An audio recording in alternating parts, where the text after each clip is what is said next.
ਧੰਨ ਵਾਹਿਗੁਰੂ ਜੀਓ।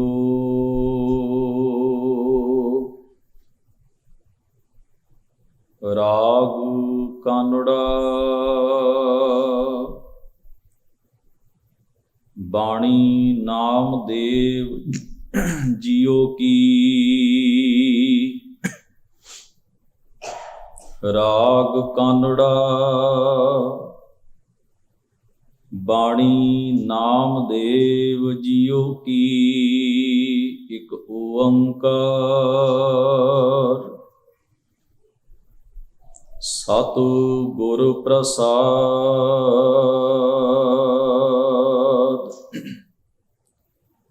ਐਸੋ ਰਾਮ ਰਾਏ ਅੰਤਰਜਾਮੀ। जैसे दर्पण माहे बदन परवानी। रहा बसै घटा घट लीप न छिपै। बंधन मुक्ता जात न दीसै।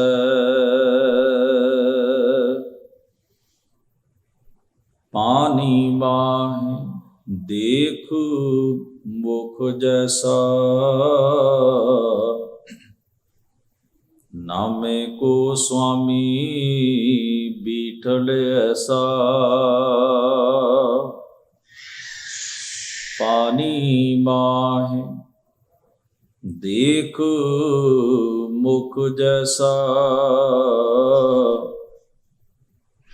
नामे को स्वामी बीठल ऐसा।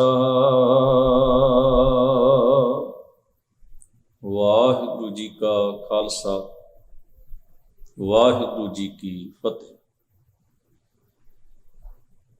दीन दुनी दे मालक सतगुरु धन धन गुरु ग्रंथ साहिब महाराज सच्चे पातशाह जी दे पावन दरबार दियां हाजरियां भर रही गुरु सवारी साध संगत जीओ। अकाल पुरख वाहिगुरु जी ने बख्शिश की है। बड़े प्रेम एकाग्रता नाल आप जी ने सतगुरां दी पावन बाणी दे पाठ अते कीर्तन गुरु सवारियां पासों सरवण कीते हन। जिस पावन शब्द दा आप जी ने पाठ हुणे ही दास पासों सरवण कीता है।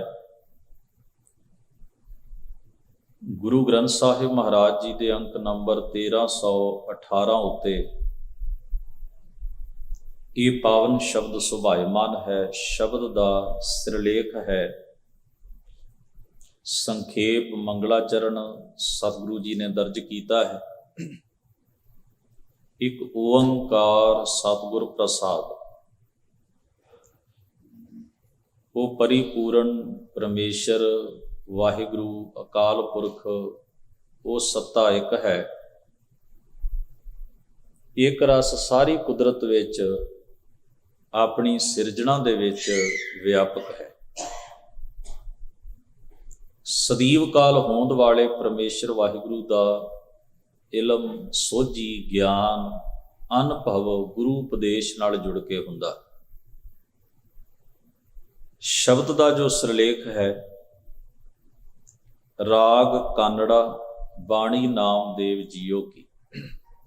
राग का नाम कानड़ा है। इस राग दे विच भगत नामदेव साहब महाराज का यह शब्द है और इको ही शब्द इस राग दे विच है। तो शब्द का जो रहाऊ का बंद है ऐसो राम राय अंतरजामी जैसे दर्पण माहे बदन परवानी। अकाल पुरख वाहिगुरु इस समुची कुदरत ते कायनात दे विच व्यापक है। हर जगह दे उत्ते मौजूद है। पर उस संसार दे हर किस्म दे कर्म तो अभेज है। पहला लकब है शब्द है ऐसो राम राय। राम का मतलब है रमया होया। राय का मतलब है जो सबना का मालक है। एक समान जो सारी कुदरत विच विद्यमान है। ਅੰਤਰਜਾਮੀ ਤੋਂ ਭਾਵ ਹੈ ਜੋ ਅੰਤਰਜਾਮ ਧੁਰ ਅੰਦਰ ਤੱਕ ਪਹੁੰਚ ਰੱਖਦਾ ਹੈ, ਜਾਨੀ ਕਿ ਜਿਸ ਤੋਂ ਕੁਝ ਵੀ ਗੁੱਝਾ ਨਹੀਂ, ਲੁਕਿਆ ਹੋਇਆ ਨਹੀਂ, ਜੋ ਸਾਰੀ ਕੁਦਰਤ ਵਿੱਚ ਵਿਦਮਾਨ ਹੈ ਔਰ ਜਿਸ ਤੋਂ ਕੁਝ ਵੀ ਗੁੱਝਾ ਨਹੀਂ ਹੈ, ਕੁਝ ਵੀ ਲੁਕਿਆ ਨਹੀਂ ਹੈ, ਜਿਸ ਤੋਂ ਕੁਝ ਵੀ ਓਲੇ ਨਹੀਂ ਹੈ, ਕੁਝ ਵੀ ਪਰੇ ਨਹੀਂ ਹੈ। ਮਨੁੱਖ ਆਪਣੇ ਬੁੱਧੀ ਦੇ ਦਾਇਰੇ ਦੇ ਤਲ ਤੱਕ ਇਹ ਸੋਚਦਾ ਹੈ, ਕਿਉਂਕਿ ਅਸੀਂ ਸਾਰੇ ਆਪਣੀ ਬੁੱਧੀ ਦੇ ਤਲ ਦੇ ਉੱਤੇ ਹੀ ਸਾਰੀਆਂ ਖੇਡਾਂ ਖੇਡ ਰਹੇ ਹਾਂ ਜੀਵਨ ਦੀਆਂ। ਸਾਡਾ ਜੇ ਕਿਸੇ ਨਾਲ ਇਮਾਨਦਾਰੀ ਦਾ ਰਿਸ਼ਤਾ ਹੈ ਤੇ ਉਹ ਵੀ ਸਾਡਾ ਬੁੱਧੀ ਦੇ ਤਲ ਉੱਤੇ ਹੈ, ਸਾਡੀ ਸਮਝ ਕਰਕੇ ਹੈ। ਜੇ ਕਿਸੇ ਨਾਲ ਸਾਡੇ ਤਾਲੁਕ ਰਿਲੇਸ਼ਨ ਜਿਹੜੇ ਨੇ ਉਹ ਬੇਈਮਾਨੀ ਵਾਲੇ ਨੇ ਤਾਂ ਉਹਦੇ ਵਿੱਚ ਵੀ ਸਾਡੀ ਬੁੱਧੀ ਦੀ ਹਉਮੈ ਤੇ ਸਵਾਰਥ ਕੰਮ ਕਰਦਾ ਹੈ। ਤਾਂ ਜਿਸ ਤਰ੍ਹਾਂ ਦੀ ਕਿਸੇ ਦੀ ਬੁੱਧ ਹੈ ਉਸ ਤਰ੍ਹਾਂ ਉਹ ਜੀਵਨ ਦੇ ਵਿੱਚ ਵਿਚਰਦਾ ਹੈ। ਜਿਸ ਤਰ੍ਹਾਂ ਦੇ ਸਾਡੀ ਅੰਦਰ ਦੀ ਬਣਤਰ ਹੈ, ਖਿਆਲ ਸ਼ਕਤੀ ਹੈ ਸਾਡੀ, ਉਸ ਤਰ੍ਹਾਂ ਹੀ ਜੈਸਾ ਬਿਤ ਤੈਸੋ ਹੋਏ ਵਰਤ। ਅਸੀਂ ਆਪਣੀ ਵਿੱਤ ਮੁਤਾਬਕ ਹੀ ਸੰਸਾਰ ਦੇ ਵਿੱਚ ਵਿਚਰਦੇ। ਮੈਂ ਅੱਗੇ ਵੀ ਇੱਕ ਵਾਰ ਬਿਨੈ ਕੀਤੀ ਸੀ, ਇੱਕ ਦੁਨੀਆ ਸਾਡੇ ਅੰਦਰ ਹੈ। ਅਸੀਂ ਆਪਣੇ ਆਪ ਵਿੱਚ ਕੀ ਫੀਲ ਕਰਦੇ ਹਾਂ ਬੜਾ ਕੁਝ ਮਾਇਨੇ ਰੱਖਦਾ।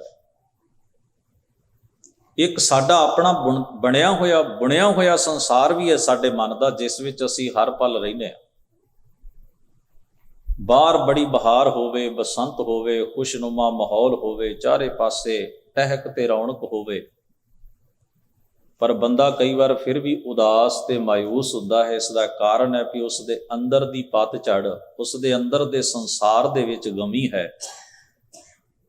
ਉਸ ਦੇ ਮਾਨਸਿਕ ਸੰਸਾਰ ਦੇ ਵਿੱਚ ਕੋਈ ਵਿਪਦਾ ਹੈ, ਕੋਈ ਪੀੜਾ ਹੈ, ਕੋਈ ਤਕਲੀਫ ਹੈ, ਕੋਈ ਕਾਰਨ ਹੈ, ਉਸ ਦਾ ਕੋਈ ਵਜ੍ਹਾ ਹੈ। ਬਾਹਰ ਪਤਝੜ ਹੈ, ਉਜਾੜ ਹੈ, ਬੰਦਾ ਖੁਸ਼ ਹੈ, ਬਾਹਰ ਕੋਈ ਰੌਣਕ ਨਹੀਂ, ਕੋਈ ਮਾਹੌਲ ਐਸਾ ਨਹੀਂ, ਬੰਦਾ ਫਿਰ ਵੀ ਆਨੰਦ ਵਿੱਚ, ਉਹ ਇਕੱਲਾ ਹੀ ਗਾ ਰਿਹਾ ਹੈ, ਇਕੱਲਾ ਹੀ ਨੱਚ ਰਿਹਾ ਹੈ, ਕਿਉਂਕਿ ਉਸ ਦੇ ਅੰਦਰ ਦੇ ਸੰਸਾਰ ਵਿੱਚ, ਮਾਨਸਿਕ ਦੁਨੀਆ ਦੇ ਵਿੱਚ ਬਹਾਰ ਹੈ, ਬਸੰਤ ਹੈ, ਖੇੜਾ ਹੈ, ਆਨੰਦ ਹੈ। ਕੋਈ ਐਸਾ ਕਾਰਨ ਬਣ ਗਿਆ ਹੈ ਉਸ ਦੇ ਮਨ ਅੰਦਰ ਵੀ ਉਹ ਚਾਅ ਵਿੱਚ ਹੈ, ਉਤਸ਼ਾਹ ਵਿੱਚ ਹੈ, ਖੁਸ਼ੀ ਵਿੱਚ ਹੈ। ਗੁਰੂ ਸਾਹਿਬ ਨੇ ਕਿਹਾ ਸਾਨੂੰ ਆਪਣੇ ਅੰਦਰ ਦੀ ਦੁਨੀਆ ਨੂੰ ਸਭ ਤੋਂ ਪਹਿਲਾਂ ਠੀਕ ਕਰਨਾ ਪਏਗਾ ਜੇ ਅਸੀਂ ਜੀਵਨ ਦੇ ਵਿੱਚ, ਜੀਵਨ ਮਾਰਗ ਦੇ ਉੱਤੇ ਚੜ੍ਹਦੀ ਕਲਾ ਵਾ ਉਤਸ਼ਾਹ ਦੇ ਵਿੱਚ ਜੀਣਾ ਚਾਹੁੰਦੇ ਹਾਂ। ਉਸ ਨੂੰ ਮਹਾਰਾਜ ਨੇ ਬਾਣੀ 'ਚ ਕਿਹਾ ਹੈ, ਬਿਨਾਸ਼ੀ ਖੇਮ ਚਾਹੇ ਜੇ ਨਾਨਕ ਸਦਾ ਸਿਮਰ ਨਾਰਾਇਣ। ਨਾਨਕ ਤਿਨਾ ਬਸੰਤ ਹੈ ਜਿਨ ਘਰ ਵਸਿਆ ਕੰਤ, ਜਿਨ ਕੇ ਕੰਤ ਦਿਸ਼ਾਪੁਰੀ ਸਿਆਏ ਨਿਸ ਫਿਰੈ ਜਲੰਤ। ਤੋ ਜਦੋਂ ਅਸੀਂ ਬੁੱਧੀ ਦੇ ਤਾਲ ਉੱਤੇ ਸੰਸਾਰ ਵਿੱਚ ਜਦੋਂ ਵਿਚਰਦੇ ਹਾਂ ਆਪਣੀ ਆਪਣੀ ਸਮਝ ਮੁਤਾਬਕ, ਤਾਂ ਜੇ ਸਾਡੇ ਅੰਦਰ ਦੀ ਖਿਆਲ ਸ਼ਕਤੀ ਮਾਨਸਿਕ ਸੰਸਾਰ ਦਾਇਰੇ ਵਿੱਚ ਹੈ, ਧਰਮ ਦੇ ਪ੍ਰਭਾਵ ਥੱਲੇ ਹੈ, ਚੰਗਿਆਈ ਦੇ ਪ੍ਰਭਾਵ ਥੱਲੇ ਹੈ, ਤਾਂ ਤੁਸੀਂ ਸੰਸਾਰ ਦੇ ਅੰਦਰ ਦੂਜਿਆਂ ਨਾਲ ਡੀਲ ਕਰਦੇ ਹੋ, ਵਰਤਦੇ ਹੋ, ਰਿਲੇਸ਼ਨ ਰੱਖਦੇ ਹੋ, ਸਾਂਝ ਬਣਾਉਂਦੇ ਹੋ, ਤਾਂ ਤੁਹਾਡੀ ਉਹ ਸਾਂਝ ਦੇ ਵਿੱਚ ਕਪਟ ਨਹੀਂ ਹੁੰਦਾ, ਝੂਠ ਨਹੀਂ ਹੁੰਦਾ, ਬੇਈਮਾਨੀ ਨਹੀਂ ਹੁੰਦੀ। ਜੇ ਸਾਡੇ ਮਾਨਸਿਕ ਸੰਸਾਰ ਵਿੱਚ ਖਲਲ ਹੈ, ਮਾਨਸਿਕ ਬਣਤਰ ਦੇ ਵਿੱਚ ਮੈਲ ਹੈ, ਤਾਂ ਅਸੀਂ ਬੁੱਧੀ ਨਾਲ ਖੇਡਾਂ ਖੇਡਦੇ ਹਾਂ, ਇੱਕ ਦੂਜੇ ਨਾਲ ਹਉਮੈ ਨਾਲ, ਸਵਾਰਥ ਨਾਲ ਪੇਸ਼ ਆਉਂਦੇ ਹਾਂ, ਕਪਟ ਨਾਲ ਪੇਸ਼ ਆਉਂਦੇ ਹਾਂ, ਧੋਖੇਬਾਜ਼ੀ ਤੇ ਜ਼ਾਲਸਾਜੀ ਨਾਲ ਪੇਸ਼ ਆਉਂਦੇ ਹਾਂ। ਤੇ ਐਸਾ ਕਰਦਿਆਂ ਹੋਇਆਂ ਬੰਦਾ ਸੋਚਦਾ ਹੈ ਮੈਂ ਦੂਜੇ ਨੂੰ ਚਕਮਾ ਦੇ ਕੇ, ਧੋਖਾ ਦੇ ਕੇ ਉਹਦੇ ਨਾਲ ਚੀਟਿੰਗ ਕਰ ਸਕਦਾ, ਉਸ ਨੂੰ ਬੇਵਕੂਫ ਬਣਾ ਸਕਦਾ, ਤੇ ਬਣਾ ਵੀ ਜਾਂਦਾ ਬੰਦਾ। ਬੁੱਧੀ ਦੀ ਖੇਡ ਹੈ, ਕੋਈ ਸਮਝ ਪਾਇਆ ਤੇ ਬਚ ਜਾਏਗਾ, ਨਹੀਂ ਸਮਝ ਪਾਇਆ ਤੇ ਨਹੀਂ। ਹਰ ਧੋਖੇ ਬਾਰੇ ਜਾਣਨਾ ਕੋਈ ਜ਼ਰੂਰੀ ਨਹੀਂ ਬੰਦੇ ਨੂੰ ਸਾਰੀਆਂ ਗੱਲਾਂ ਦਾ ਪਤਾ ਹੀ ਹੋਵੇ। ਧੋਖਾ ਖਾ ਜਾਂਦਾ ਹੈ ਬੰਦਾ, ਚਕਮਾ ਖਾ ਜਾਂਦਾ ਹੈ, ਛਲਿਆ ਜਾਂਦਾ ਹੈ। ਪਰ ਗੁਰੂ ਸਾਹਿਬ ਨੇ ਕਿਹਾ ਤੂੰ ਬੁੱਧੀਆਂ ਦੀ ਖੇਡ ਖੇਡਦਾ ਹੈ, ਬੁੱਧੀ ਦੇ ਤਲ ਉੱਤੇ ਖੇਡ ਖੇਡਦਾ ਹੈ, ਚਤੁਰਾਈਆਂ ਦੀ। ਪਰ ਯਾਦ ਰੱਖ, ਸਿਰਜਣਹਾਰ ਵਾਹਿਗੁਰੂ ਜਿਸ ਨੇ ਤੈਨੂੰ ਬੁਣਿਆ, ਜਿਸ ਨੇ ਤੈਨੂੰ ਘੜਿਆ, ਜਿਸ ਨੇ ਤੈਨੂੰ ਸਿਰਜਿਆ, ਉਸ ਕਾਦਰ ਵਾਹਿਗੁਰੂ ਤੋਂ ਤੇਰਾ ਕੁਝ ਵੀ ਲੁਕਿਆ ਹੋਇਆ ਨਹੀਂ। ਉਸ ਨੂੰ ਤੇਰੇ ਬਾਰੇ ਗਿਆਤ ਹੈ, ਜਾਣਕਾਰੀ ਹੈ, ਸਮਝ ਹੈ। ਹੱਟ ਪੱਟਣ ਵਿਜ ਮੰਦਰ ਭੰਨੈ, ਕਰ ਚੋਰੀ ਘਰੇ ਆਵੈ। ਅੱਗੋਂ ਦੇਖੈ ਪਿੱਛੋਂ ਦੇਖੈ, ਤੁਝ ਤੇ ਕਹਾਂ ਛੁਪਾਵੈ। ਬੰਦਾ ਜਦੋਂ ਆਪਣੇ ਆਪ ਵਿੱਚ ਵਾਹਿਗੁਰੂ ਨੂੰ ਮਹਿਸੂਸ ਕਰਦਾ ਨਾ ਵੀ ਮੈਂ ਉਸ ਅਕਾਲ ਪੁਰਖ ਵਾਹਿਗੁਰੂ ਰੂਪ ਸਮੁੰਦਰ ਵਿੱਚ ਜੀਣ ਵਾਲੀ ਇੱਕ ਮੱਛੀ ਦੀ ਨਿਆਈ ਹਾਂ, ਤਾਂ ਉਹ ਕਿਸੇ ਹੋਰ ਦੀ ਗਵਾਹੀ ਨਹੀਂ ਭਾਲਦਾ ਵੀ ਕੋਈ ਹੋਰ ਆ ਕੇ ਗਵਾਹੀ ਭਰੇਗਾ ਤੇ ਫਿਰ ਮੈਨੂੰ ਸਾਬਤ ਕਰੇਗਾ ਵੀ ਮੈਂ ਚੋਰ ਹਾਂ, ਮੈਂ ਗਲਤ ਹਾਂ। ਉਹ ਬੰਦਾ ਖੁਦ ਆਪਣੇ ਆਪ ਨੂੰ ਆਪਣੇ ਕਰਮ ਦਾ ਗਵਾਹ ਮੰਨ ਕੇ ਵੀ ਮੇਰੇ ਵਿੱਚ ਪਰਮੇਸ਼ਰ ਹੈ ਤੇ ਮੈਂ ਹੀ ਗਵਾਹ। ਇਸ ਲਈ ਮੈਂ ਮੰਦਾ ਕਿਵੇਂ ਕਰਾਂ, ਮੈਂ ਖੁਦ ਗਵਾਹ, ਮੇਰੀਆਂ ਅੱਖਾਂ ਖੁਦ ਗਵਾਹੀ ਦਿੰਦੀਆਂ, ਮੇਰੀ ਆਤਮਾ ਖੁਦ ਗਵਾਹ ਹੈ। ਉਹਨਾਂ ਦਾ ਅੰਤਰ-ਆਤਮਾ ਆਵਾਜ਼ ਦਿੰਦਾ ਨਹੀਂ ਗਲਤ ਹੈ, ਮੰਦਾ ਅਮਲ ਹੈ, ਇਹ ਨਹੀਂ ਕਰੇਗਾ ਤੂੰ। ਉਹ ਖੁਦ ਹੀ ਆਪਣੇ ਕਰਮ ਦਾ ਗਵਾਹ ਬਣ ਜਾਂਦਾ, ਉਹਨੂੰ ਕਿਸੇ ਹੋਰ ਗਵਾਹੀ ਦੀ ਜ਼ਰੂਰਤ ਨਹੀਂ ਪਈ। ਉਹਨੂੰ ਕਿਸੇ, ਇਸੇ ਕਰਕੇ ਜਦੋਂ ਭਗਤ ਜੀ ਬਾਣੀ ਵਿੱਚ ਫਰਮਾਉਂਦੇ ਨਾ, ਭਗਤ ਰਵਿਦਾਸ ਸਾਹਿਬ ਮਹਾਰਾਜ ਦੀ ਇਹ ਪੰਕਤੀ ਆਪਾਂ ਅੱਗੇ ਵੀ ਪੜ੍ਹੀ ਸੀ, ਕੁਰਵਾਰ ਪਾਰ ਕੇ ਦਾਨੀਆਂ, ਲੇਖ ਲੇਹੋ ਆਲ ਪਤਾਲ, ਮੋਹੇ ਜਮ ਡੰਡ ਨਾ ਲੱਗਈ ਤਜੀਲੇ ਸਰਬ ਜੰਜਾਲ। ਪੁਰਾਣ ਦੇ ਵਿੱਚੋਂ ਇਹ ਕਥਾ ਸੁਣਾ ਰਿਹਾ ਕੋਈ ਗਰੁੜ ਪੁਰਾਣ ਦੀ। ਚਿੱਤਰ ਤੇ ਗੁਪਤ ਦੋ ਕਰਿੰਦੇ ਹਨ ਧਰਮਰਾਜ ਦੇ, ਬੰਦੇ ਦੇ ਕੰਮਾਂ ਦਾ ਹਿਸਾਬ ਲਿਖੀ ਜਾਂਦੇ ਨੇ, ਲਿਖੀ ਜਾਂਦੇ ਨੇ। ਖੌਰੇ ਕਿੰਨੀਆਂ ਵਹੀਆਂ ਭਰਦੇ ਹੋਣਗੇ ਉਹ ਸਾਰੀ ਜ਼ਿੰਦਗੀ 'ਚ, ਸੋਚਣ ਤੋਂ ਲੈ ਕੇ ਕਰਨ ਤੱਕ। ਕਹਿੰਦੇ ਹਰ ਐਕਸ਼ਨ ਉਹ ਨੋਟ ਕਰਦੇ। ਇਹ ਮੈਂ ਉਹਨਾਂ ਦੀ ਕਥਾ ਦੱਸ ਰਿਹਾ। ਤੇ ਜਦੋਂ ਲਿਖੀ ਜਾਂਦੇ ਨੇ ਤੇ ਫਿਰ ਜਦੋਂ ਬੰਦਾ ਮਰਦਾ ਉਹ ਧਰਮਰਾਜ ਦੇ ਸਾਹਮਣੇ ਉਹਦਾ ਸਾਰਾ ਵਹੀ ਖਾਤਾ ਪੇਸ਼ ਕਰ ਦਿੰਦੇ ਨੇ ਕਿ ਆਹ ਇਹਨੇ ਕੀਤਾ। ਫਿਰ ਉਹਦੇ ਹਿਸਾਬ ਦੇ ਉੱਤੇ ਨਿਰਣਾ ਹੁੰਦਾ, ਕਾਊਂਟਿੰਗ ਹੁੰਦੀ ਹੈ, ਗਿਣਤੀ ਹੁੰਦੀ ਹੈ ਵੀ ਇੰਨੇ ਚੰਗੇ ਕੰਮ ਨੇ, ਇੰਨੇ ਮੰਦੇ ਕੰਮ ਨੇ। ਫੈਸਲਾ ਜਿਹੜਾ ਉਹ ਫਿਰ ਧਰਮਰਾਜ ਨੇ ਕਰਨਾ ਹੁੰਦਾ ਕਿ ਬੰਦੇ ਨੂੰ ਸਵਰਗ 'ਚ ਪਾਈਏ ਕਿ ਨਰਕ 'ਚ ਸੁੱਟੀਏ। ਉਹਦੀ ਆਪਣੀ ਕਸਵੱਟੀ ਹੋਏਗੀ। ਖੌਰੇ ਉਸ ਚੰਗੇ ਕੰਮਾਂ 'ਚੋਂ ਵੀ ਉਹ ਕਿਹੜਾ ਕੰਮ ਉਹਨੂੰ ਚੰਗਾ ਲੱਗਦਾ ਹੈ ਤੇ ਮੰਦੇ ਕੰਮਾਂ 'ਚੋਂ ਵੀ ਕਿਹੜੇ ਕੰਮ ਨੂੰ ਉਹ ਮੰਦਾ ਮੰਨਦਾ ਹੈ। ਉਹਦੀ ਲਿਸਟ ਦੇ ਵਿੱਚ ਕਿਹੜਾ ਕੰਮ ਚੰਗਾ ਹੈ, ਕਿਹੜਾ ਮੰਦਾ ਹੈ, ਇਹ ਤਾਂ ਹੁਣ ਉਹ ਜਾਣੇ। ਉਹਦੇ ਆਧਾਰ ਦੇ ਉੱਤੇ ਬੰਦੇ ਨੂੰ ਸਵਰਗ ਮਿਲਦਾ ਹੈ ਜਾਂ ਨਰਕ ਮਿਲਦਾ ਹੈ। ਇਹ ਗਰੁੜ ਪੁਰਾਣ ਦਾ ਮਤ ਹੈ, ਪੌਰਾਣਿਕ ਮਤ। ਪਰ ਜਦੋਂ ਭਗਤ ਰਵਿਦਾਸ ਸਾਹਿਬ ਮਹਾਰਾਜ ਦੀ ਇਹ ਪੰਕਤੀ ਮੈਂ ਪੜ੍ਹਦਾ, ਉਰਵਾਰ ਪਾਰ ਕੇ ਦਾਨੀਆਂ, ਲੇਖ ਲੇਹੋ ਆਲ ਪਤਾਲ। ਕਹਿੰਦੇ ਜੋ ਮਰਜੀ, ਆਲ ਪਤਾਲ ਸ਼ਬਦ ਦਾ ਅਰਥ ਕੀਤਾ ਹੈ ਵਿਦਵਾਨਾਂ ਨੇ ਊਲ ਜਲੂਲ। ਜੋ ਮਰਜੀ ਊਲ ਜਲੂਲ ਲਿਖ ਲਓ, ਮੇਰੇ ਬਾਰੇ ਜੋ ਲਿਖਣਾ ਚਾਹੋ ਮੈਂ ਖੁੱਲ੍ਹ ਦੇਣਾ, ਜਾਓ ਜੋ ਮਰਜੀ ਲਿਖ ਲਓ। ਲਿਖ ਲਓ ਵੀ ਇਹ ਗਲਤ ਲਿਖ ਕਰਦਾ, ਤੁਸੀਂ ਸਾਰੀ ਵਹੀ ਭਰ ਦਿਓ। ਮੋਹੇ ਜਮ ਡੰਡ ਨਾ ਲੱਗਈ ਤਜੀਲੇ ਸਰਬ ਜੰਜਾਲ। ਉਹ ਕਹਿੰਦੇ ਨੇ ਜੇ ਹੇ ਚਿੱਤਰਗੁਪਤ, ਜਿਨ੍ਹਾਂ ਦੀ ਤੁਹਾਡੀ ਕਥਾ ਸਾਰੀ ਭਾਰਤੀ ਸੰਸਕ੍ਰਿਤੀ ਕਰਦੀ ਹੈ, ਭਾਰਤੀ ਕਲਚਰ ਕਰਦਾ ਹੈ, ਕਹਿੰਦੇ ਤੁਸੀਂ ਸਾਰੀ ਵਹੀ ਭਰ ਲਓ ਲਿਖ ਲਿਖ ਕੇ, ਜੋ ਮਰਜ਼ੀ ਉਲ ਜਲੂਲ ਮੇਰੇ ਬਾਰੇ ਲਿਖ ਲਓ, ਮੈਨੂੰ ਤੁਹਾਡਾ ਕੋਈ ਡਰ ਨਹੀਂ ਹੈ, ਭੈ ਨਹੀਂ ਹੈ। ਪਤਾ ਕਿਉਂ? ਕਿਉਂਕਿ ਮੈਂ ਸਾਰੇ ਜੰਜਾਲ ਹੀ ਤਿਆਗ ਦਿੱਤੇ ਨੇ, ਤੇ ਜਿੱਥੇ ਬਾਕੀ ਜੰਜਾਲ ਛੱਡੇ ਉੱਥੇ ਤੁਹਾਡਾ ਜੰਜਾਲ ਵੀ ਮੈਂ ਗੜੋਂ ਲਾ ਦਿੱਤਾ। ਭਗਤ ਰਵਿਦਾਸ ਜੀ ਮਹਾਰਾਜ ਕਹਿੰਦੇ ਮੈਨੂੰ ਨਾ ਤੁਹਾਡੀ ਗਵਾਹੀ ਦੀ ਲੋੜ ਹੈ, ਨਾ ਤੁਹਾਡੀ ਵਹੀ ਦੀ ਪਰਵਾਹ ਹੈ, ਨਾ ਕਿਸੇ ਧਰਮਰਾਜ ਦੀ ਪਰਵਾਹ ਹੈ। ਮੈਂ ਆਪਣੇ ਕਰਮ ਦਾ ਗਵਾਹ ਖੁਦ ਹਾਂ, ਕਿਉਂਕਿ ਮੈਂ ਪਰਮੇਸ਼ਰ ਨੂੰ ਆਪਣੇ ਅੰਤਰ ਆਤਮੇ ਵਿੱਚ ਜਾਣਦਾ। ਡਰ ਉਹਨਾਂ ਨੂੰ ਹੋਵੇ ਸੋ ਡਰੈ ਜੇ ਪਾਪ ਕਮਾਮਦਾ, ਧਰਮੀ ਵਿਗਸੇਤ। ਇੱਕ ਹੋਰ ਵਾਕ ਬਾਣੀ ਚ ਆਉਂਦਾ, ਧਰਮ ਰਾਏ ਦਰ ਕਾਗਦ ਫਾਰੇ, ਜਨ ਨਾਨਕ ਲੇਖਾ ਸਮਝਾ। ਜਿਸ ਨੂੰ ਇਹ ਡੂੰਘੀ ਗੱਲ ਸਮਝ ਵਿੱਚ ਆ ਜਾਂਦੀ ਹੈ, ਕਹਿੰਦੇ ਨੇ ਉਹਦੇ ਧਰਮ ਰਾਏ ਕਾਗਜ਼ ਲੇਖਾ ਫਾਈਲਾਂ ਪਾੜ ਦੇਣ। ਉਹਦਾ ਮਤਲਬ ਉਹਦੀ ਕੋਈ ਗੱਲ ਨਹੀਂ, ਉਹ ਕਹਿੰਦਾ ਇਹਦਾ ਮੇਰੇ ਕੋਲ ਹਿਸਾਬ ਕਿਤਾਬ ਨਹੀਂ ਹੋ ਸਕਦਾ। ਇੱਕ ਭਾਵ ਹੁੰਦਾ ਗੱਲ ਕਰਨ ਦਾ। ਇਹ ਸਾਨੂੰ ਸਮਝਾਇਆ ਵੀ ਬਜਾਏ ਅਸੀਂ ਇਹਨਾਂ ਚੱਕਰਾਂ ਵਿੱਚ ਪਈਏ, ਇਹਨੂੰ ਸਮਝੀਏ ਵੀ ਜੋ ਸਿਰਜਣਹਾਰ ਹੈ ਉਹ ਸਭ ਜਾਣਦਾ ਹੈ ਸਾਡੇ ਬਾਰੇ, ਉਸ ਤੋਂ ਕੁਝ ਵੀ ਗੁੱਝਾ ਤੇ ਲੁਕਿਆ ਹੋਇਆ ਨਹੀਂ। ਤੇ ਆਪਣੇ ਕਰਮ ਦੇ ਗਵਾਹ ਜਦੋਂ ਅਸੀਂ ਖੁਦ ਬਣ ਜਾਈਏ, ਜਦੋਂ ਅਸੀਂ ਪਰਮੇਸ਼ਰ ਨੂੰ ਆਪਣੇ ਵਿੱਚ ਮਹਿਸੂਸ ਕਰੀਏ, ਸਾਨੂੰ ਨਾ ਕਿਸੇ ਹੋਰ ਗਵਾਹ ਦੀ ਲੋੜ ਪੈਂਦੀ ਹੈ ਵੀ ਸਾਡੇ ਚੰਗਿਆਈ ਦੀ ਕੋਈ ਗਵਾਹੀ ਭਰੇ, ਤੇ ਨਾ ਹੀ ਫਿਰ ਸਾਨੂੰ ਕਿਸੇ ਦਾ ਡਰ ਰਹਿੰਦਾ ਵੀ ਖੌਰੇ ਧਰਮਰਾਜ ਜਾਂ ਚਿੱਤਰਗੁਪਤ ਕੀ ਕਰ ਦੇਣ ਜਾਂ ਕੀ ਨਾ ਕਰ ਦੇਣ। ਕੀ ਮਾਇਨੇ ਰੱਖਦਾ? ਸਤਿਗੁਰੂ ਨੇ ਬਾਣੀ ਦੇ ਵਿੱਚ ਫਰਮਾਇਆ, ਐਸਾ ਹੈ ਸਾਰੀ ਕਾਇਨਾਤ ਵਿੱਚ ਰਮਿਆ ਪਰਮੇਸ਼ਰ ਮਾਲਕ, ਅੰਦਰ ਦੀ ਜਾਣਨ ਵਾਲਾ, ਧੁਰ ਅੰਦਰ ਤੱਕ ਵਿਰਾਜਮਾਨ, ਕਿਹੋ ਜਿਹਾ? ਜੈਸੇ ਦਰਪਨ ਮਾਏ ਬਦਨ ਪ੍ਰਵਾਨ। ਦਰਪਨ ਸ਼ੀਸ਼ੇ ਨੂੰ ਕਹਿੰਦੇ ਨੇ, ਬਦਨ ਚਿਹਰੇ ਨੂੰ ਕਹਿੰਦੇ। ਆਪਾਂ ਸ਼ੀਸ਼ੇ ਸਾਹਮਣੇ ਖਲੋਨੇ ਆ ਤੇ ਸਾਡਾ ਅਕਸ਼ ਪੈਂਦਾ ਨਾ ਸ਼ੀਸ਼ੇ ਵਿੱਚ, ਪ੍ਰਤੀਬਿੰਬ। ਪਰ ਉਹ ਸ਼ੀਸ਼ਾ ਜਿਹੜਾ, ਜੈਸੇ ਦਰਪਨ ਮਾਹੇ ਬਦਨ ਪ੍ਰਵਾਨ, ਜਿਵੇਂ ਸ਼ੀਸ਼ੇ ਦੇ ਵਿੱਚ ਸਾਡੇ ਚਿਹਰੇ ਦਾ ਅਕਸ਼ ਦਿਸਦਾ ਹੈ। ਮਹਾਰਾਜ ਦੀ ਬਾਣੀ ਚ ਇੱਕ ਵਾਕ ਆਉਂਦਾ, ਫਰਮਾਉਂਦੇ ਹਨ, ਕਿੰਨੇ ਘੜੇ ਭਰ ਕੇ ਪਾਣੀ ਦੇ ਰੱਖੇ ਹੋਣ, ਘੜੇ ਜਿਹੜੇ ਨੇ ਪਾਣੀ ਦੇ ਭਰ ਕੇ ਕਿੰਨੇ ਕਤਾਰ ਵਿੱਚ ਰੱਖੇ ਹੋਣ ਰਾਤ ਦੇ ਸਮੇਂ। ਸ਼ਬਦ ਉੱਥੇ ਵਰਤਿਆ ਜੋ ਜਲ ਘਟਾਊ ਚੰਦਰਮਾ। ਰਾਤ ਦੇ ਸਮੇਂ ਆਕਾਸ਼ ਦੇ ਵਿੱਚ ਚੰਦਰਮਾ ਚਮਕ ਰਿਹਾ ਹੈ, ਤੇ ਜਿੰਨੇ ਘੜੇ ਨੇ ਨਾ, ਸਾਰਿਆਂ ਘੜਿਆਂ ਦੇ ਵਿੱਚ ਉਸ ਚੰਦਰਮਾ ਦਾ ਅਕਸ਼ ਪੈ ਰਿਹਾ। ਹਰ ਘੜੇ ਦੇ ਵਿੱਚ ਚੰਦਰਮਾ ਦਿਸੇਗਾ ਤੁਹਾਨੂੰ।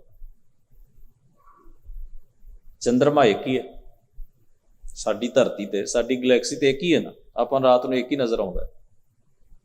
ਤੇ 100 ਘੜਾ ਰੱਖ ਦਿਓ, 1000 ਘੜਾ ਪਾਣੀ ਦਾ ਭਰ ਕੇ ਰੱਖ ਦਿਓ, 1000 ਘੜੇ ਦੇ ਵਿੱਚੋਂ ਹੀ ਤੁਹਾਨੂੰ ਚੰਦਰਮਾ ਦਿਸੇਗਾ। ਹੈ ਇੱਕ, ਸਾਰੇ ਘੜਿਆਂ 'ਚ ਦਿਸ ਰਿਹਾ। ਪਰਮੇਸ਼ਰ ਇੱਕ ਹੈ, ਸਭਨਾਂ ਦੇ ਵਿੱਚ ਹੀ ਮੌਜੂਦ। ਉਹਦਾ ਅਕਸ਼, ਉਹਦਾ ਪ੍ਰਤੀਬਿੰਬ ਉਵੇਂ ਹੀ ਸਭਨਾਂ ਵਿੱਚ ਮੌਜੂਦ ਹੈ। ਜਿਵੇਂ ਅਸੀਂ ਸ਼ੀਸ਼ੇ ਸਾਹਮਣੇ ਹੋਈਏ ਤੇ ਸਾਡੀ ਹੀ ਤਸਵੀਰ ਸ਼ੀਸ਼ੇ ਵਿੱਚੋਂ ਝਲਕਦੀ। ਤੇ ਫਿਰ ਦੂਜੀ ਗੱਲ, ਉਹ ਚੰਦਰਮਾ ਪਾਣੀ ਦੇ ਵਿੱਚ ਗਿੱਲਾ ਥੋੜੀ ਹੁੰਦਾ ਵੀ ਆਪਾਂ ਕਈ ਵੇਖੋ ਘੜੇ 'ਚ ਦਿਸ ਰਿਹਾ, ਚੰਦਰਮਾ ਖੌਰੇ ਘੜੇ 'ਚ ਡਿੱਗ ਪਿਆ ਜਾਂ ਗਿੱਲਾ ਹੋ ਗਿਆ ਹੋਏਗਾ, ਧੋਤਾ ਗਿਆ ਹੋਏਗਾ। ਨਹੀਂ, ਉਹਦਾ ਅਕਸ਼ ਹੀ ਪੈ ਰਿਹਾ ਹੈ ਉਸ ਘੜੇ ਦੇ ਵਿੱਚ, ਉਹਦਾ ਪ੍ਰਤੀਬਿੰਬ ਹੀ ਪੈ ਰਿਹਾ ਹੈ। ਨਾ ਤਾਂ ਘੜਾ ਟੁੱਟਣ ਨਾਲ, ਪਾਣੀ ਦੇ ਖਿਲਰਨ ਨਾਲ ਚੰਦਰਮਾ ਟੁੱਟਣਾ, ਤੇ ਨਾ ਪਾਣੀ ਦੇ ਨਾਲ ਉਹਨੇ ਗਿੱਲੇ ਹੋਣਾ, ਤੇ ਨਾ ਧੋਤੇ ਜਾਣਾ। ਵਾਹਿਗੁਰੂ ਅਕਾਲ ਪੁਰਖ ਸਭਨਾਂ ਵਿੱਚ ਵਸਦਾ ਹੋਇਆ ਵੀ ਇਵੇਂ ਅਭਿੱਜ ਹੈ, ਨਿਰਲੇਪ ਹੈ। ਸਤਿਗੁਰੂ ਸੱਚੇ ਪਾਤਸ਼ਾਹ ਨੇ ਇੱਕ ਸ਼ਬਦ ਪਹਿਲਾਂ ਆਪਾਂ ਉਹਨਾਂ ਦਾ ਵਿਚਾਰਿਆ, ਭਗਤ ਨਾਮਦੇਵ ਸਾਹਿਬ ਮਹਾਰਾਜ ਦਾ, ਮਲੈ ਨਾ ਲਾਂਚ ਹੈ, ਨਾ ਮੈਲ ਹੈ ਨਾ ਲਾਂਛਣ। ਲਾਂਛਣ ਕਹਿੰਦੇ ਐਬ ਨੂੰ। ਆਪਾਂ ਸਾਰੇ ਪ੍ਰਕਿਰਤਿਕ ਜੀਵਨ ਜੀਂਦੇ ਹਾਂ, ਕੁਦਰਤ ਵਿੱਚੋਂ ਪੈਦਾ ਹੋਏ ਹਾਂ, ਕੁਦਰਤ ਦਾ ਪ੍ਰਭਾਵ ਸਾਡੇ ਤੇ ਪੈਂਦਾ। ਦੁੱਖ ਵੀ ਝੱਲਦੇ ਹਾਂ, ਖੁਸ਼ੀ ਵੀ ਹੁੰਦੀ ਹੈ, ਉਦਾਸੀ ਵੀ ਆਉਂਦੀ ਹੈ, ਮਾਯੂਸ ਵੀ ਹੁੰਦੇ ਹਾਂ, ਉਤਸ਼ਾਹ ਵੀ ਆਉਂਦਾ ਮਨ 'ਚ। ਸਾਰੀਆਂ ਚੀਜ਼ਾਂ ਆਉਂਦੀਆਂ ਰਹਿੰਦੀਆਂ ਨੇ, ਜਾਂਦੀਆਂ ਰਹਿੰਦੀਆਂ ਨੇ। ਰੋਗ ਵੀ ਆਉਂਦਾ ਹੈ, ਬਿਮਾਰੀ ਵੀ ਆਉਂਦੀ ਹੈ, ਤੰਦਰੁਸਤੀ ਵੀ ਆਉਂਦੀ ਹੈ, ਖੁਸ਼ ਵੀ ਹੁੰਦੇ ਹਾਂ, ਦੁਖੀ ਵੀ ਹੁੰਦੇ ਹਾਂ, ਉਦਾਸ ਵੀ ਹੁੰਦੇ ਹਾਂ, ਉਤਸ਼ਾਹ 'ਚ ਵੀ ਹੁੰਦੇ ਹਾਂ। ਹੰਕਾਰ ਵੀ ਸਾਡੇ ਪ੍ਰਭਾਵ ਪਾਉਂਦਾ ਸਾਡੇ ਜੀਵਨ ਤੇ, ਨਿਮਰਤਾ ਵੀ ਹੁੰਦੀ। ਕਿਸੇ ਵੇਲੇ ਧੱਕਾ ਵੀ ਹੁੰਦਾ ਸਾਡੇ ਕੋਲੋਂ, ਮੁਆਫ ਵੀ ਨਹੀਂ ਕਰਦੇ ਅਸੀਂ ਕਿਸੇ ਨੂੰ, ਕਿਸੇ ਵੇਲੇ ਖਿਮਾ ਵਾਲੇ ਵੀ ਹੁੰਦੇ ਹਾਂ। ਬਦਲਦਾ ਰਹਿੰਦਾ ਮਨ, ਹਰ ਚੀਜ਼ ਸਾਡੇ ਤੇ ਇਫੈਕਟ ਕਰਦੀ ਰਹੀ। ਕੁਝ ਮਿਲਿਆ, ਕੁਝ ਵਿਛੜਿਆ। ਮਾਇਆ ਗਈ ਤਬ ਰੋਵਲ ਨਗਤ ਹੈ, ਜਬ ਕਛ ਪਾਵੇ ਤਬ ਗਰਭ ਕਰਤ ਹੈ, ਮਾਇਆ ਗਈ ਤਬ ਰੋਵਲ ਨਗਤ, ਮਨ ਬਚ ਕਰਮ ਰਸ ਕਸੈ ਲਿਮਾਨ। ਅਸੀਂ ਵਿਪਦਾਵਾਂ ਵਿੱਚ ਵੀ ਪੈਂਦੇ ਹਾਂ, ਸੰਕਟ ਵੀ ਪੈਂਦੇ ਨੇ ਸਾਨੂੰ, ਮੁਸੀਬਤਾਂ ਵੀ ਪੈਂਦੀਆਂ ਨੇ, ਸਾਰਾ ਕੁਝ ਇਸ ਤਰ੍ਹਾਂ ਹੀ ਚੱਲ। ਜ਼ਿੰਦਗੀ ਹੈ ਨਾ, ਜ਼ਿੰਦਗੀ ਨੇ ਕਈ ਚੀਜ਼ਾਂ ਵਿੱਚੋਂ ਗੁਜ਼ਰਨਾ। ਪਰ ਭਗਤ ਕਬੀਰ ਸਾਹਿਬ ਮਹਾਰਾਜ ਨੇ ਕਿਹਾ, ਸੰਕਟ ਨਹੀਂ ਪਰੈ ਜੋਨ ਨਹੀਂ ਆਵੇ, ਨਾਮ ਨਿਰੰਜਨ ਜਾ ਕੋਰੇ, ਕਬੀਰ ਕੋ ਸੁਆਮੀ ਐਸੋ ਠਾਕੁਰ ਜਾ ਕੈ ਮਾਈ ਨਾ। ਉਹਨੂੰ ਸੰਕਟ ਨਹੀਂ ਪੈਂਦਾ। ਦੁਨੀਆ 'ਚ ਬੜੇ ਵੱਡੇ ਵੱਡੇ ਮਹਾਂਪੁਰਖ, ਪੈਗੰਬਰ ਹੋਏ, ਔਲੀਆ ਹੋਏ, ਗੁਰੂ ਅਵਤਾਰ ਹੋਏ, ਉਹਨਾਂ ਦੀ ਜ਼ਿੰਦਗੀ ਵਿੱਚ ਵੀ ਮੁਸੀਬਤਾਂ, ਮੁਸ਼ਕਿਲਾਂ ਤੇ ਬਹੁਤ ਵੱਡੀਆਂ ਵਿਪਦਾਵਾਂ ਆਈਆਂ। ਇਸੇ ਕਰਕੇ ਜਿਹੜੇ ਪਰਮੇਸ਼ਰ ਦੇ ਪਿਆਰੇ, ਉਹਨਾਂ ਨੇ ਕਿਹਾ ਵੀ ਅਸੀਂ ਰੱਬ ਨਹੀਂ, ਅਸੀਂ ਤਾਂ ਰੱਬ ਬਾਰੇ ਤੁਹਾਨੂੰ ਦੱਸਦੇ ਹਾਂ, ਤੁਹਾਨੂੰ ਟੀਚ ਕਰਦੇ ਹਾਂ। ਅਸੀਂ ਤੁਹਾਡੀ, ਸਾਡੀ ਹੈਸੀਅਤ ਜੇ ਤੁਸੀਂ ਮਿਥੋ, ਉਹ ਟੀਚਰ ਦੀ ਨਿਆਈ ਹੈ, ਉਪਦੇਸ਼ ਦੇਣ ਵਾਲੇ, ਰੱਬ ਨਾਲ ਜੋੜਨ ਵਾਲੇ। ਅਸੀਂ ਰੱਬ ਨਹੀਂ, ਕਿਉਂਕਿ ਰੱਬ ਤਾਂ ਜੂਨਾ ਚਾਹੁੰਦਾ ਹੀ ਨਹੀਂ, ਰੱਬ ਤਾਂ ਸੰਕਟ 'ਚ, ਮੁਸੀਬਤ 'ਚ ਫਸਦਾ ਹੀ ਨਹੀਂ। ਰੱਬ ਨਾ ਜਨਮਿਆ, ਨਾ ਜਵਾਨ ਹੋਇਆ, ਨਾ ਬਜ਼ੁਰਗ ਹੋਏ, ਨਾ ਬੁੱਢਾ ਹੋਏ ਤੇ ਨਾ ਮਰੇ। ਨਾ ਗਰਮੀ ਨਾ ਸਰਦੀ ਨਾ ਉਤਸ਼ਾਹ ਨਾ ਗਮੀ ਨਾ ਖੁਸ਼ੀ, ਕੱਖ ਵੀ ਨਹੀਂ ਉਹਨੂੰ, ਨਾ ਰੋਗ ਨਾ ਦੁੱਖ ਨਾ ਭੁੱਖ। ਤੋ ਜਿਸ ਉੱਤੇ ਕੋਈ ਪ੍ਰਕਿਰਤਕ ਪ੍ਰਭਾਵ ਹੀ ਨਹੀਂ ਪੈਂਦਾ, ਜੋ ਕੁਦਰਤ ਵਿੱਚ ਬਾਕੀ ਸਾਰੀਆਂ ਚੀਜ਼ਾਂ ਤੇ ਪੈਂਦਾ ਹੈ, ਉਸ ਨੂੰ ਮਹਾਰਾਜ ਨੇ ਆਖਿਆ ਹੈ ਸਰਬ ਨਿਵਾਸੀ ਸਦਾ ਅਲੇਪਾ ਤੋ ਹੀ ਸੰਗ ਸਮਾਏ। ਉਹ ਅਲੇਪ ਹਸਤੀ ਹੈ, ਉਸ ਉੱਤੇ ਕਿਸੇ ਚੀਜ਼ ਦਾ ਕੋਈ ਪ੍ਰਭਾਵ ਨਹੀਂ, ਨਾ ਪਾਪ ਦਾ, ਨਾ ਪੁੰਨ ਦਾ, ਨਾ ਦੁੱਖ ਦਾ, ਨਾ ਸੁੱਖ ਦਾ, ਨਾ ਖੁਸ਼ੀ ਦਾ, ਨਾ ਗਮੀ ਦਾ, ਕਿਸੇ ਚੀਜ਼ ਦਾ ਨਹੀਂ। ਫਿਰ ਅਗਲੇ ਵਾਕ ਕਹਿੰਦੇ ਨੇ ਬਸੈ ਘਟਾ ਘਟ, ਉਹ ਹਰ ਘਟ ਹਰ ਹਿਰਦੇ ਵਿੱਚ ਵਸਦਾ ਹੈ, ਹਰ ਸਰੀਰ ਵਿੱਚ ਵਸਦਾ ਹੈ, ਹਰ ਬਣਤ ਵਿੱਚ ਵਸਦਾ ਹੈ। ਲੀਪ ਨਾ ਛੀਪੈ, ਨਾ ਉਸ ਨੂੰ ਕੋਈ ਲੀਪ ਭਾਵ ਉਸ ਨੂੰ ਉਸ ਉੱਤੇ ਕੋਈ ਪ੍ਰਭਾਵ ਹੈ ਕਿਸੇ ਚੀਜ਼ ਦਾ। ਮੰਨ ਲਓ ਅਸੀਂ ਪੈਦਾ ਹੋਏ ਆ ਨਾ ਤੇ ਸਾਡੇ ਵਿੱਚ ਉਹ ਹੈ, ਪਰ ਸਾਡੇ ਨਾਲ ਉਹ ਜੰਮਿਆ ਨਹੀਂ। ਅਸੀਂ ਬਚਪਨ ਮਾਣਿਆ, ਉਹ ਬਚਪਨ ਵਿੱਚ ਨਹੀਂ ਆਇਆ। ਅਸੀਂ ਜਵਾਨ ਹੋਏ, ਉਹ ਜਵਾਨੀ ਨਹੀਂ ਮਾਣਦਾ। ਅਸੀਂ ਬੁੱਢੇ ਹੋਏ, ਸਾਡੇ ਨਾਲ ਉਹਨੇ ਬੁੱਢੇ ਨਹੀਂ ਹੋਣਾ। ਜਿਸ ਦਿਨ ਅਸੀਂ ਮਰਾਂਗੇ ਸਾਡੇ ਨਾਲ ਉਹਨੇ ਮਰਨਾ ਨਹੀਂ। ਇਹ ਨਹੀਂ ਤੁਸੀਂ ਕਹਿ ਸਕਦੇ ਵੀ ਵੇਖੋ ਬੰਦੇ 'ਚ ਰੱਬ ਸੀ ਤੇ ਰੱਬ ਨਾਲ ਹੀ ਮਰ ਗਿਆ। ਵੇਖੋ ਬੰਦੇ ਵਿੱਚ ਰੱਬ ਹੈ ਤੇ ਰੱਬ ਕ੍ਰੋਧੀ ਹੋ ਗਿਆ, ਬੰਦੇ ਵਿੱਚ ਰੱਬ ਹੈ ਰੱਬ ਉਦਾਸ ਬੈਠਾ ਹੈ। ਇਹ ਨਹੀਂ ਹੈ। ਉਹ ਇੱਕ ਚੇਤਨ ਸੱਤਾ ਹੈ, ਉਹ ਹਰ ਇੱਕ ਚੀਜ਼ ਵਿੱਚ ਮੌਜੂਦ ਹੈ, ਪਰ ਹਰ ਚੀਜ਼ ਦੇ ਪ੍ਰਭਾਵ ਤੋਂ ਮੁਕਤ ਹੈ। ਜੈਸੇ ਮੈਲ ਨਾ ਲੱਗੈ ਜਲਾ, ਜਿਵੇਂ ਅੱਗ ਨੂੰ ਮੈਲ ਨਹੀਂ ਲੱਗਦੀ। ਸ਼ਾਸਤਰਾਂ 'ਚ ਵੀ ਲਿਖਿਆ ਹੈ, ਪੁਰਾਣੇ ਗ੍ਰੰਥਾਂ ਵਿੱਚ ਕਹਿੰਦੇ ਜਿਵੇਂ ਮੈਲੀ ਚੀਜ਼ ਸੜ ਨਾਲ ਅੱਗ ਮੈਲੀ ਨਹੀਂ ਹੁੰਦੀ। ਕਹਿੰਦੇ ਨੇ ਇਸੇ ਤਰ੍ਹਾਂ ਪਰਮੇਸ਼ਰ ਦੀ ਹਸਤੀ ਜਿਹੜੀ ਉਹ ਜਗਤ ਵਿੱਚ ਹੁੰਦਿਆਂ ਹੋਇਆਂ ਵੀ ਸੰਸਾਰ ਦੇ ਹਰ ਇੱਕ ਪ੍ਰਭਾਵ ਤੋਂ ਮੁਕਤ ਹੁੰਦੀ ਹੈ। ਉਹ ਨਾ ਪਾਪੀ ਬਣਦੀ ਹੈ, ਨਾ ਪੁੰਨੀ ਹੁੰਦੀ ਹੈ, ਨਾ ਉਹਦੇ ਤੇ ਧਰਮ ਕਰਮ ਦਾ ਅਸਰ ਹੈ, ਨਾ ਪਾਪ ਦਾ ਅਸਰ ਹੈ। ਛੀਪੇ ਦਾ ਮਤਲਬ ਉਸ ਉੱਤੇ ਲਾਂਛਨ ਕੋਈ ਨਹੀਂ, ਐਬ ਉਹਦੇ ਵਿੱਚ ਕੋਈ ਨਹੀਂ, ਦੋਖ ਉਹਦੇ ਵਿੱਚ ਕੋਈ ਨਹੀਂ, ਰਾਗ ਦੋਖ ਤੋਂ ਮੁਕਤ ਹੈ। ਬੰਧਨ ਮੁਕਤਾ ਜਾਤ ਨਾ ਦੀਸੈ, ਉਹ ਹਰ ਤਰ੍ਹਾਂ ਦੇ ਬੰਧਨ ਤੋਂ ਪਰੇ ਹੈ। ਉਸ ਉੱਤੇ ਕਿਸੇ ਕਿਸਮ ਦਾ ਬੰਧਨ ਨਹੀਂ ਪਾਇਆ ਜਾ ਸਕਦਾ ਤੇ ਨਾ ਉਹ ਬੰਧਨ ਵਿੱਚ ਹੈ ਹੀ।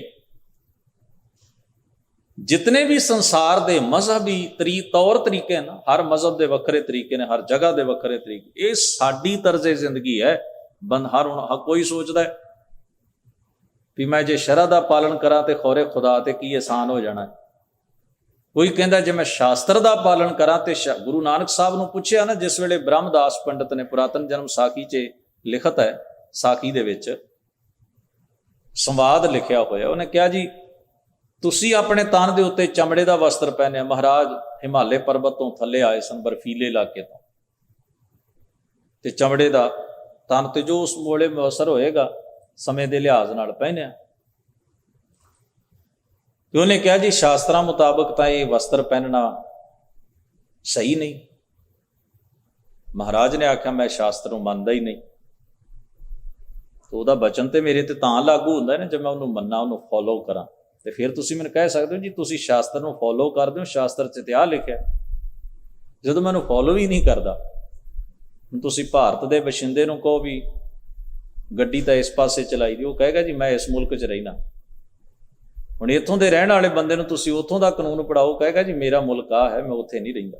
ਜਦੋਂ ਉੱਥੇ ਜਾਵਾਂਗਾ ਤੇ ਕਾਨੂੰਨ ਉੱਥੋਂ ਦਾ ਫੋਲੋ ਕਰਾਂਗਾ। ਰਹਿੰਦਾ ਮੈਂ ਇੱਥੇ ਹਾਂ, ਕਾਨੂੰਨ ਮੈਂ ਇੰਡੀਆ ਦਾ ਫੋਲੋ ਕਰਾਂ, ਜਾਂ ਰਹਿੰਦਾ ਮੈਂ ਇੰਡੀਆ ਵਿੱਚ ਹਾਂ, ਕਾਨੂੰਨ ਮੈਂ ਇੱਥੋਂ ਦਾ ਫੋਲੋ ਕਰਾਂ, ਤਾਂ ਨਹੀਂ ਨਾ ਚੱਲੇਗੀ ਗੱਲ। ਉੱਥੋਂ ਦੇ ਤੌਰ ਤਰੀਕੇ ਵੱਖਰੇ ਨੇ, ਇੱਥੋਂ ਦੇ ਵੱਖਰੇ ਨੇ। ਮਹਾਰਾਜ ਨੇ ਆਖਿਆ ਜਦੋਂ ਮੈਂ ਸ਼ਾਸਤਰ ਨੂੰ ਮੰਨਦਾ ਹੀ ਨਹੀਂ ਤੇ ਸ਼ਾਸਤਰ ਦਾ ਬਚਨ ਮੈਨੂੰ ਸੁਣਾ ਕੇ ਕਹਿਣਾ ਜੀ ਸ਼ਾਸਤਰ 'ਚ ਤਾਂ ਇਹ ਲਿਖਿਆ। ਦੂਜੀ ਗੱਲ ਮਹਾਰਾਜ ਨੇ ਆਖਿਆ ਜਦੋਂ ਸ਼ਾਸਤਰ ਦੁਨੀਆ ਵਿੱਚ ਨਹੀਂ ਸਨ, ਜਦੋਂ ਦੁਨੀਆ ਵਿੱਚ ਸ਼ਾਸਤਰ ਨਹੀਂ ਸੀ ਆਏ, ਜਾਂ ਜਿਸ ਬੰਦੇ ਨੂੰ ਸ਼ਾਸਤਰ ਦਾ ਗਿਆਨ ਨਹੀਂ ਵੀ ਇਹਦੇ 'ਚ ਕੀ ਲਿਖਿਆ, ਕਿ ਉਹ ਪਰਮੇਸ਼ਰ ਨਾਲ ਸਾਂਝ ਨਹੀਂ ਬਣਾ ਸਕਦਾ, ਕਿ ਸ਼ਾਸਤਰ ਕੋਈ ਬੰਦਿਸ਼ ਹੈ, ਬੰਧਾਨ ਹੈ ਵੀ ਜਿਹਦੇ ਰਾਹੀਂ ਰੱਬ ਨੂੰ ਮਿਲਿਆ ਜਾ ਸਕਦਾ। ਬਚਨ ਤੇ ਬੜਾ ਵੱਡਾ ਹੈ। ਹੁਣ ਮੰਨ ਲਓ ਇੱਕ ਬੰਦੇ ਨੇ ਸ਼ਾਸਤਰ ਪੜ੍ਹਿਆ, ਉਹ ਹੁਣ ਕਹਿੰਦਾ ਵੀ ਵੇਖੋ ਜੀ ਰੱਬ ਨੂੰ ਮੈਂ ਇਸ ਤਰ੍ਹਾਂ ਹੀ ਮਿਲਿਆ ਜਾ ਸਕਦਾ। ਜਿਹਨੇ ਨਹੀਂ ਪੜ੍ਹਿਆ ਜਾਂ ਜਿਹਨੂੰ ਪਤਾ ਹੀ ਨਹੀਂ ਵੀ ਸ਼ਾਸਤਰ ਨਾਂ ਦੀ ਚੀਜ਼ ਵੀ ਕੋਈ ਦੁਨੀਆ 'ਚ ਗ੍ਰੰਥ ਲਿਖਿਆ ਕਿਸੇ ਨੇ, ਉਹ ਕਿੱਧਰ ਜਾਏ, ਉਹਦਾ ਕੀ ਬਣੇਗਾ। ਤਾਂ ਇਹ ਉਹਦੇ ਲਈ ਹੋ ਸਕਦਾ ਵੀ ਉਹ ਫੋਲੋ ਕਰ, ਉਹਨੂੰ ਚੰਗਾ ਲੱਗਦਾ ਉਹ ਫੋਲੋ ਕਰਦਾ ਹੈ, ਤੇ ਜੋ ਫੋਲੋ ਕਰਦਾ ਜੇ ਉਹਦਾ ਕੋਈ ਚੰਗਾ ਰਿਜ਼ਲਟ ਨਿਕਲ ਰਿਹਾ ਤੇ ਦੁਨੀਆ ਆਪੇ ਉਹਨੂੰ ਮੰਨਣ ਲੱਗ ਪਏਗੀ। ਜ਼ਬਰਦਸਤੀ ਤਾਂ ਤੁਸੀਂ ਨਹੀਂ ਨਾ ਮਨਾ ਸਕਦੇ ਕਿਸੇ ਨੂੰ, ਪਰ ਦੁਨੀਆ ਮਨਾਉਂਦੀ ਹੈ। ਸ਼ਰ੍ਹਾ ਚਾਹ ਲਿਖਿਆ ਜੀ ਮੰਨੋ ਇਵੇਂ ਹੀ ਖੁਦਾ ਨੂੰ ਪਾਇਆ ਜਾ ਸਕਦਾ। ਜਿਹੜਾ ਸ਼ਰ੍ਹਾ ਦਾ ਪਾਬੰਦ ਨਹੀਂ ਉਹ ਸਾਰੇ ਦੇ ਸਾਰੇ ਨਰਕਾਂ ਦੇ ਵਾਸੀ ਹੋਣਗੇ। ਉਹਨਾਂ ਨੂੰ ਤਾਂ ਰੱਬ ਧੱਕੇ ਦੇਵੇਗਾ ਵੀ ਤੁਸੀਂ ਸ਼ਰ੍ਹਾ ਨਹੀਂ ਮੰਨੀ, ਇਸ ਕਰ ਉਹਨਾਂ ਦਾ ਐਸਾ ਹੀ ਮੰਨਣਾ ਹੈ। ਤਾਂ ਉਹਨਾਂ ਨੇ ਪੱਕੀਆਂ ਕੰਧਾਂ ਜਿਹੜੀਆਂ ਨੇ ਸਿਰਜ ਲਈਆਂ ਮਜ਼ਹਬਾਂ ਵਾਲੇ। ਗੁਰਬਾਣੀ ਕਹਿੰਦੀ ਉਹ ਬੰਧਨ ਮੁਕਤ ਹੈ, ਉਹਨੂੰ ਕਿਸੇ ਬੰਧਨ 'ਚ ਤੁਸੀਂ ਪਾ ਨਹੀਂ ਸਕਦੇ। ਉਹ ਤੁਹਾਡੇ ਅਨੁਭਵ ਵਿੱਚ ਹੈ, ਤੁਹਾਡੇ ਮਹਿਸੂਸ ਕਰਨ ਦੀ ਸੱਤਾ ਸ਼ਕਤੀ ਵਿੱਚ ਹੈ, ਤੁਹਾਡੇ ਅੰਤਰ-ਆਤਮੇ ਜਿਵੇਂ ਤੁਸੀਂ ਉਸ ਨੂੰ ਜਾਣਦੇ ਹੋ ਉਵੇਂ ਤੁਸੀਂ ਜੀਂਦੇ ਹੋ। ਹਜ਼ੂਰ ਨੇ ਇਸੇ ਕਰਕੇ ਕਿਹਾ ਜਿੱਤ ਦੁਆਰੇ ਉਭਰੈ ਤਿਤੈ ਲਿਹੋ ਬਾਰ। ਜਿਵੇਂ ਕਿਸੇ ਦਾ ਭਲਾ ਹੁੰਦਾ ਮੇਰੇ ਵਾਹਿਗੁਰੂ ਉਵੇਂ ਉਹਦਾ ਭਲਾ ਕਰ। ਭਲਾ ਹੋਣਾ ਚਾਹੀਦਾ ਕਿਸੇ ਮਨੁੱਖ ਦਾ। ਜਾਤ ਨਾ ਦਿਸੋ, ਕਿਤੇ ਜਾਂਦਾ ਨਹੀਂ, ਖਪਦਾ ਨਹੀਂ, ਉਹਦੀ ਹਸਤੀ ਮਿਟਦੀ ਨਹੀਂ। ਫਿਰ ਅਖੀਰ ਤੇ ਫਰਮਾਉਂਦੇ ਪਾਣੀ ਮਾਹੇ ਦੇਖ ਮੁਖ ਜੈਸਾ। ਜਿਵੇਂ ਪਾਣੀ ਦੇ ਵਿੱਚ ਅਸੀਂ ਆਪਣਾ ਮੂੰਹ ਵੇਖਦੇ, ਪਾਣੀ ਖੜਾ ਹੋਵੇ, ਸ਼ਾਂਤ ਹੋਵੇ, ਤੁਸੀਂ ਝਾਤ ਮਾਰੋ ਤਾਂ ਤੁਹਾਡਾ ਆਪਣਾ ਹੀ ਅਕਸ਼ ਤੁਹਾਡਾ ਪਾਣੀ ਦੇ ਵਿੱਚ ਤੁਹਾਡੀ ਚਿਹਰੇ ਦੀ ਤਸਵੀਰ ਦਿਸੇਗੀ। ਪਰ ਸਾਡਾ ਚਿਹਰਾ ਜਿਹੜਾ ਪਾਣੀ ਨਾਲ ਗਿੱਲਾ ਨਹੀਂ ਹੁੰਦਾ। ਨਾਮੇ ਕੋ ਸੁਆਮੀ ਬੀਠਲ ਐਸਾ। ਨਾਮਦੇਵ ਦਾ ਸੁਆਮੀ, ਨਾਮਦੇਵ ਦਾ ਮਾਲਕ ਉਹ ਬੀਠਲ ਨਿਰਲੇਪ ਪਰਮੇਸ਼ਰ ਭਗਵਾਨ ਐਸਾ ਹੈ। ਜਿਵੇਂ ਅਸੀਂ ਪਾਣੀ ਵਿੱਚ ਆਪਣਾ ਹੀ ਮੁੱਖ ਵੇਖੀਏ ਤੇ ਸਾਡਾ ਪ੍ਰਤੀਬਿੰਬ ਤੇ ਅਕਸ਼ ਪਾਣੀ ਵਿੱਚ ਸਾਡੇ ਚਿਹਰੇ ਦਾ ਦੀਦਾ ਹੈ, ਪਰ ਸਾਡਾ ਚਿਹਰਾ ਪਾਣੀ ਤੋਂ ਅਭਿੱਜ ਰਹਿੰਦਾ ਹੈ। ਇਸੇ ਤਰ੍ਹਾਂ ਵਾਹਿਗੁਰੂ ਦਾ ਅਕਸ਼ ਕੁੱਲ ਕਾਇਨਾਤ ਦੀ ਹਰ ਸ਼ੈ ਵਿੱਚ ਹੈ, ਪਰ ਹਰ ਸ਼ੈ ਦੇ ਪ੍ਰਭਾਵ ਤੋਂ ਉਹ ਪੂਰੀ ਤਰ੍ਹਾਂ ਉਵੇਂ ਹੀ ਮੁਕਤ ਹੈ। ਸਾਹਿਬ ਕਿਰਪਾ ਕਰਨ, ਮਹਾਰਾਜ ਦੇ ਪਾਵਨ ਬਚਨ ਸਾਡੇ ਸਭਨਾਂ ਦੇ ਮਨ ਹਿਰਦਿਆਂ ਵਿੱਚ ਵਸਣ। ਮਹਾਰਾਜ ਹੋਈਆਂ ਭੁੱਲਾਂ ਚੁੱਕਾਂ ਦੀ ਖਿਮਾ ਬਖਸ਼ਿਸ਼ ਕਰਨ। ਆਪ ਸਾਰੀ ਸੰਗਤ ਦਾ ਬਹੁਤ ਬਹੁਤ ਧੰਨਵਾਦ। ਅਦਬ ਸਹਿਤ ਗੁਰੂ ਫਤਿਹ ਨਾਲ ਸਾਂਝ ਬਣਾਈਏ। ਵਾਹਿਗੁਰੂ ਜੀ ਕਾ ਖਾਲਸਾ, ਵਾਹਿਗੁਰੂ ਜੀ ਕੀ ਫਤਿਹ।